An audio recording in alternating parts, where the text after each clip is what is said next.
జవాబు చెప్పాల్సిన పని లేదు. మేము కక్ష సాధింపు చర్యలు మేము చెయ్యము. మా ప్రభుత్వం అలాంటిది కాదు.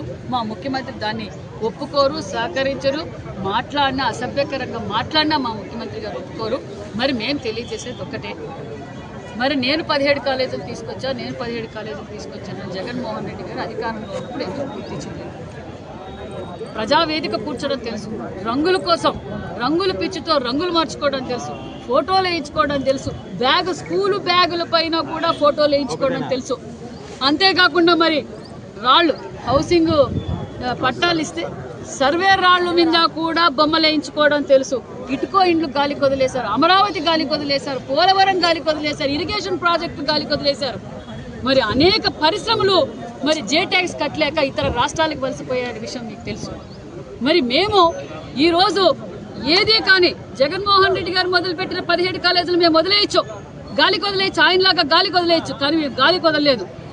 దీనిని ఒక రూపకల్పన చేసి నాణ్యతమైన విద్య, నాణ్యతమైన వైద్యం అందజేయాలని గొప్ప సంకల్పంతో ఈరోజు చంద్రబాబు నాయుడు గారు మరి నరేంద్ర మోడీ గారి ఆశీర్వాదంతో ఈరోజు పీపీపీ మోడల్కి వెళ్తున్నాం. 10 కాలేజీలు ఫస్ట్ ఫేజ్లో మొదలు పెడుతున్నాం. మరి వాళ్ళు ఎందుకు చేయలేదు?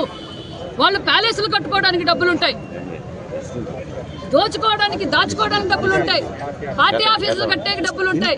మరి మెడికల్ కాలేజీలు కూడా పూర్తి చేసి ప్రజలకు అంకితం చేయొచ్చు. మరి ఈరోజు ఎంతో దృఢ సంకల్పంతో ప్రజలు ఇబ్బంది పడుతున్నారు, ప్రజలకి అన్ని సేవలు అందించాలన్న ఉద్దేశంతో చంద్రబాబు నాయుడు గారు ఈరోజు పీపీపీ మోడల్కి వెళ్తే దాన్ని జీర్ణించుకోలేక వైసీపీ వాళ్ళు విషం కక్కుతున్నారు. అలాగే గాలి వదిలేస్తే ఇంకా 20 ఏళ్ళైనా చేయలేం. ఈ రోజున ఆర్థిక పరిస్థితులు ఏంటో మన రాష్ట్ర ప్రజలందరికీ తెలుసు. మరి ఈరోజు ఈ మంచి నిర్ణయానికి ఏకీభవించి స్వాగతించాల్సింది పోయి విషయం కప్పుతున్నారు. ఎంత విషయం కప్పినా, ఎంతమంది కాంట్రాక్టర్లు బెదిరించినా 10 మెడికల్ కాలేజీలు ఫస్ట్ ఫేజ్లో పూర్తి చేస్తాం. ప్రజలకు నాణ్యతమైన విద్య, నాణ్యతమైన ఆరోగ్యాన్ని మేము అందజేస్తాం. ఈరోజు యూనివర్సల్ హెల్త్ పాలసీ తీసుకొచ్చాం. ప్రతి సామాన్యమైన వ్యక్తికి అంటే 1,63 లక్షల మందికి యూనివర్సల్ హెల్త్ పాలసీ తీసుకొచ్చాం. ఈరోజు ఇంత అభివృద్ధి చేస్తుంటే వైసీపీ పార్టీ విషయం కప్పుతుంది. ప్రజలకు అందరికీ తెలుసు. ఈరోజు మా నియోజకవర్గంలోనే ఎన్ని మెడికల్ సెంటర్లు కూడా మేము ప్రారంభిస్తాం మీరు చూస్తున్నారు.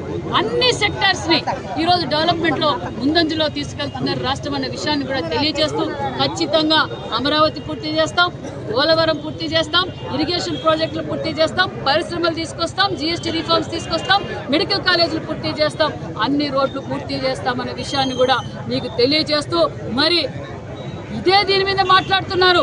మరి మెగా డిఎస్సీ ఎందుకు ఇవ్వలేదు? సిపిఎస్ వారానికి రద్దు జగన్మోహన్ రెడ్డి అన్నారు.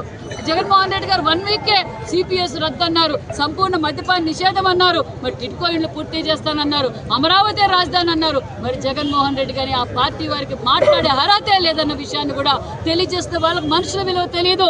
మామిడికాయలు తొక్కించుకున్నట్లు తలకాయలు కూడా తొక్కించుకుంటూ పోతున్న వారి గురించి మేము సంజాయిషి చెప్పాల్సిన అవసరం మాకైతే లేదు.